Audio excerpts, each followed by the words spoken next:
Valley of Screams. The valley was not born evil. It had once bloomed with almond trees, wildflowers, and rivers that shimmered like mirrors under the sun. It had once echoed with laughter, children's songs, and the sound of wind chimes on clay huts. But time had a way of bending beauty into nightmares when wickedness was left unchecked. Now, they called it the Valley of Screams. The trees were black. The flowers choked in dust. The rivers dried into cracked scars across the earth. No one sang anymore. No one laughed. Only the wind cried, and the wind cried often. In the heart of this valley, nestled between two jagged cliffs like the jaws of a sleeping beast, lived a boy named Salim. He was no more than 5 years old when he watched the world collapse in flames. It was a night of smoke and silence. His village, Al-Nur, had refused to bow to the orders of the ruling warlord, Abraha II, a name passed down like a curse from his infamous grandfather, who once dared to destroy the sacred house in Mecca with an army of war elephants. The first Abraha had failed, destroyed not by men, but by birds from the heavens, as told in the ancient scrolls and verses. His descendant, however, believed the story to be superstition, a weak man's fantasy. Abraha too was worse than his grandfather, a tyrant with fire in his breath and ice in his heart. He ruled the valley with iron and smoke. Taxes were high, punishments cruel, and mercy extinct. He saw religion as weakness and prayer as rebellion. Any village caught worshipping, praying, or gathering to discuss hope was burned to the ground. Hope, after all, was dangerous. That night, Salim sat in his mother's arms, her shawl wrapped tightly around them as soldiers circled their home. His father had already been dragged into the square earlier that morning, accused of harboring divine scripts. Salim had not understood what that meant. He only knew the screams never stopped. "Close your eyes," his mother whispered, her voice trembling as the flames outside painted the walls orange. "But the soldiers, close them," she pleaded, "and listen. If I'm gone, remember what I tell you. There is no might except His. Not even kings can stand against Him." He opened his eyes wide instead. Through the cracks in the wooden wall, he saw soldiers laughing as they threw fire into huts. He saw families screaming, babies being ripped from their cribs, women dragged by their hair. Then he saw the torch that landed on their roof. The flames spread fast. His mother kissed his forehead, her lips warm, trembling, and wet with tears. "You must live," she said. "You must tell them what happened. And when the time comes, call to Him. He still listens. He still sends birds." Before he could ask what that meant, the wall exploded. The soldiers grabbed his mother, beat her for shielding him, and dragged her into the street. Salim ran. Through smoke, fire, and ashes, he ran with tears blinding him and his mother's screams buried in his ears like knives. That was the last night he saw her. That was the night hope died in the valley. Years passed. Salim grew, not in peace, but in hiding. He wandered between burnt ruins and forgotten caves, sleeping in shadows and stealing bread from the kitchens of the wicked. He never forgot her words. Every full moon, he would climb the tallest peak overlooking the ruins of Al-Nur, fall to his knees, and whisper, "If you still send birds, send them to us. We're dying." The people of the valley had become hollow shells, living like ghosts in the ruins. Faith was driven underground, not metaphorically, but literally. Worshippers met in damp caves beneath the mountains, passing the remnants of sacred texts hand to hand, risking death for a single verse. Salim became one of them, a messenger between secret communities, ferrying faith on foot. Though he was just a boy of 12, his name carried weight. He had seen the fire. He had survived. They called him the Witness. But Abraha's shadow was growing larger. He had built himself a fortress atop the bones of Al-Nur, using the very stones that once built mosques and homes. He called it the throne of men. He said God had abandoned them, if he existed at all. That might was the only God. His soldiers wore chains of human teeth around their necks.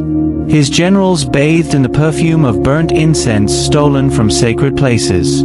He hunted those who whispered the name of Allah, branding them on their faces with iron crosses of hate.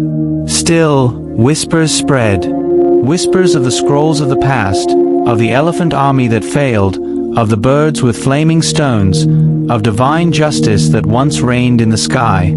Salim kept them alive. He gathered children, women, broken men, and taught them the words he remembered from his mother's lips. But words were not enough. Hope cannot fly, said an elder one night. It must fight. So Salim learned to fight.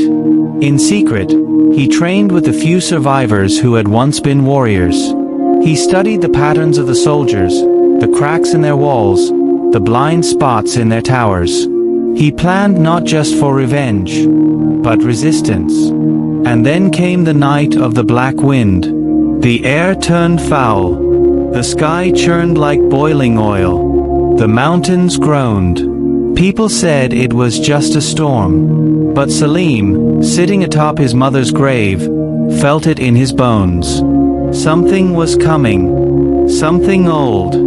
Something that had watched the valley bleed for too long. That night, Salim saw them. At first, just a shadow against the moon. Then another. Then dozens.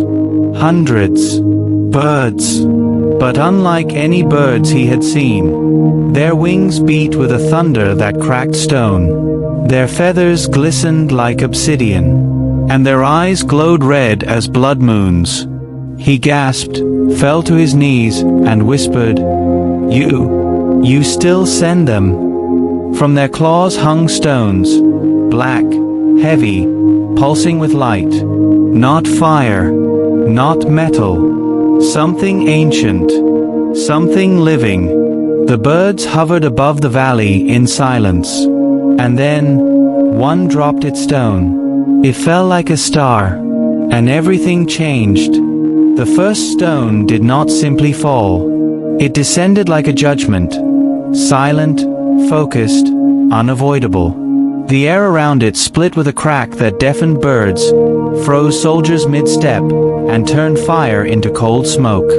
It struck the center of Abraha's outer court, where his most trusted general, Kalban the Butcher, stood sharpening his axe. One moment he was whole, the next, gone. Not burned, not shattered, erased. His armor clattered to the stone like a hollow drum. The smell that followed was neither of fire nor flesh, but something ancient, the metallic stench of judgment. The other soldiers barely had time to scream. From the skies came a rain not of water, but wrath. Each bird dropped a stone. Each stone found a heart soaked in cruelty. Those who had spilled blood for sport. Those who had burned books. Those who had buried women alive for praying in caves. No cries for mercy were heard. The birds did not miss. From the mountains above, Salim watched with tear-streaked eyes as the impossible unfolded. Villagers stood beside him, wide-eyed, breathless.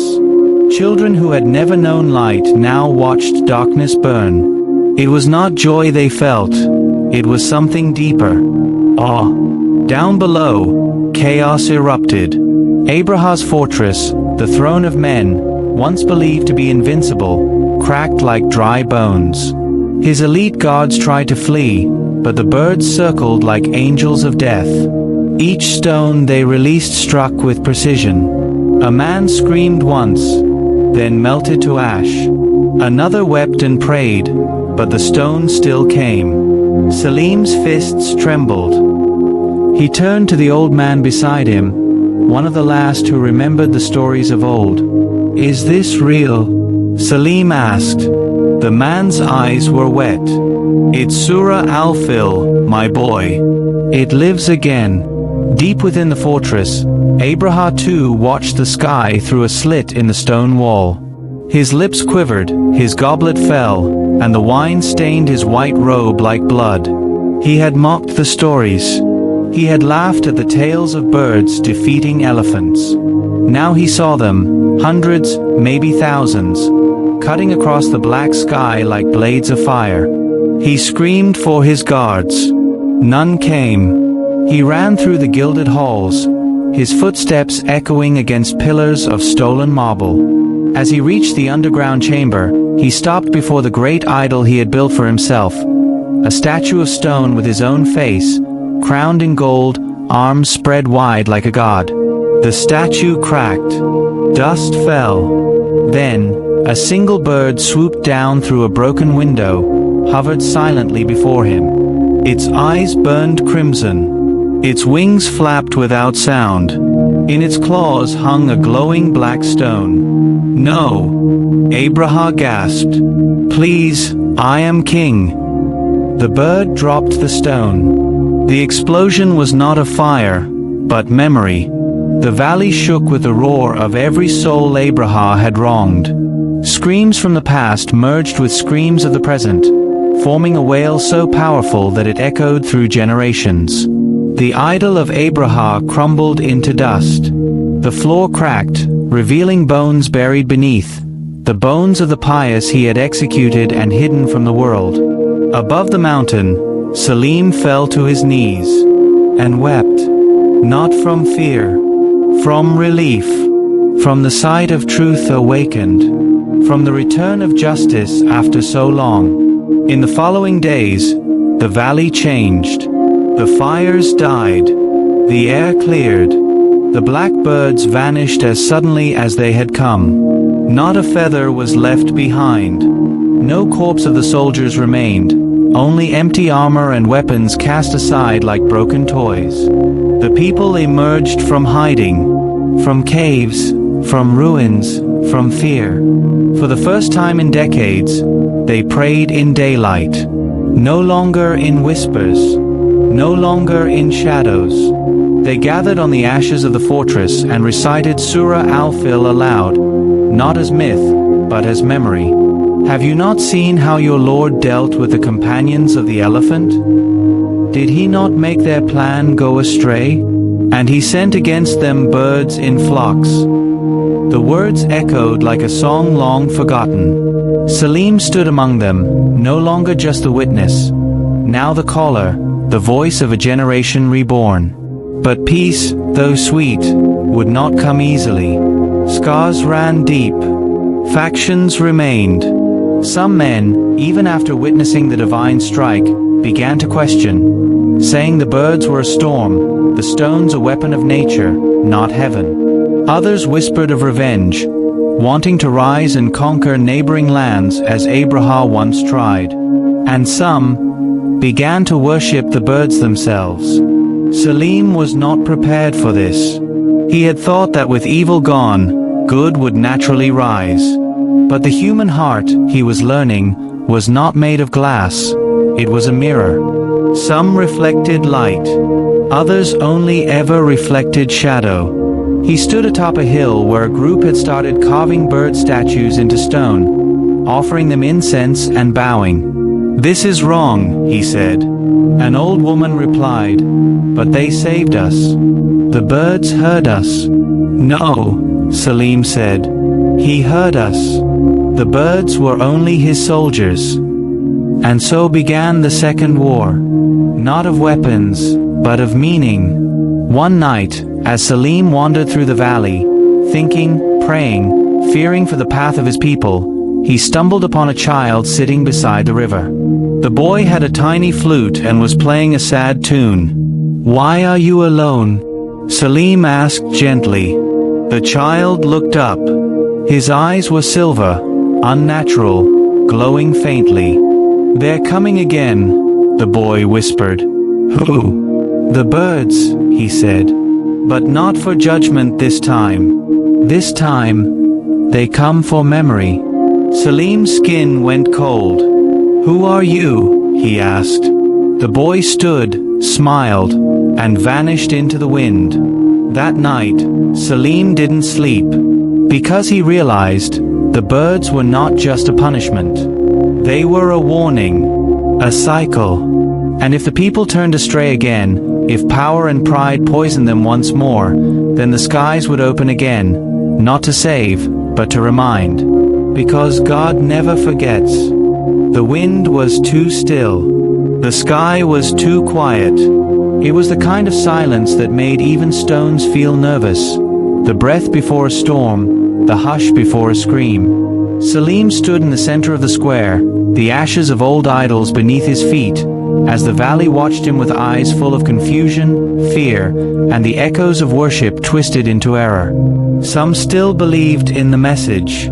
Some believed in him. Some believed only in power, in birds as gods, in stones as sacred, in fire as justice. The people were once more divided, not by Abraham, not by soldiers, but by the weight of their own hearts. And Salim knew the sky was watching again. He walked to the ruins of the old fortress, where the idol of Abraham had once stood before it was shattered by a divine strike. At his side, Liana moved silently, her fingers laced with his. She had become his mirror, his breath, his strength. Without her, he would have crumbled long ago. But now, he was whole. As the sun set behind blood-red clouds, they heard it. A low humming, not thunder, not wind, wings. Far, far in the distance, but growing. The birds were returning. Panic spread. Children ran to hide. Women wept. The faithful fell to their knees in prayer. The false believers raised their banners, black flags painted with wings and stones, chanting for deliverance or dominion. Qasr, the loudest among them, climbed the crumbling wall and shouted, "See, the sky returns to crown us. We are chosen." Salim climbed beside him. "No," he said softly. "They come not for glory. They come to test our truth." Qasr spat. "Blasphemy. You will see. The birds will lift us into the heavens." Salim turned to the crowd. His voice cracked but rang clear. "If you worship wings, they will break your bones. If you worship power, it will destroy you. But if you return your hearts to the one who commands the sky, he will not strike. He will forgive." The clouds parted. A single bird descended, massive, silver, glowing with ancient light. Its wings spanned the sky, but it did not strike. It simply hovered, and then dozens followed. Hundreds. But not a single stone dropped. Not yet.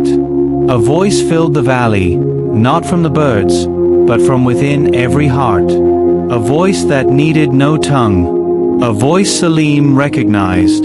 The voice of truth. "You have seen. You have remembered. Will you now choose?" The people began to fall to their knees, not to the birds, but to the one who had sent them. Women tore down the shrines. Children threw the black flags into fire. Men wept openly, beating their chests, crying out not for mercy from birds, but from Allah. Even Qasr fell. "Forgive me," he cried, trembling. "I was blind. I was afraid to believe in what I could not control." The birds hovered, silent, waiting, watching, and then they turned upward. One by one, they rose, wings glowing brighter and brighter until they disappeared into the heavens. No stones, no fire, no judgment, only mercy. Because this time, the people had chosen remembrance before wrath. That night, the valley was reborn, not through violence, not through victory, but through repentance. Salim and Liana stood at the river once more, its waters now clean and steady. They washed their hands in it, not just of dust, but of fear. "I feared they would destroy us," Liana said, her voice like a melody woven through moonlight. "No," Salim said. "They were waiting to see who we had become." She leaned her head against his shoulder. "So what have we become?" He looked up at the stars. "A people who forgot, and then remembered." He turned to her, took both her hands, and said, "The sky may always watch us, but from now on, we will walk in its light." They married under that sky a week later, not with gold, not with crowns, but with verses whispered among trees, and prayer echoing through the ruins like healing wind. And so, the Valley of Screams was given a new name, the Valley of Remembrance. Where birds once rained stones, now they nested in the fig trees. Where ashes once buried hope, now flowers grew. Where a boy once watched his mother burn, now a man stood with his wife and whispered truth to a new generation. And every year, on the day the sky glowed and chose mercy, the people gathered, not to worship birds, not to fear fire, but to recite the words that saved them. Have you not seen how your Lord dealt with the companions of the elephant? Did he not make their plan go astray? And he sent against them birds in flocks, striking them with stones of baked clay, and made them like chewed up straw. The valley echoed with the sound of Surah Al-Fil, a story that would never again be forgotten.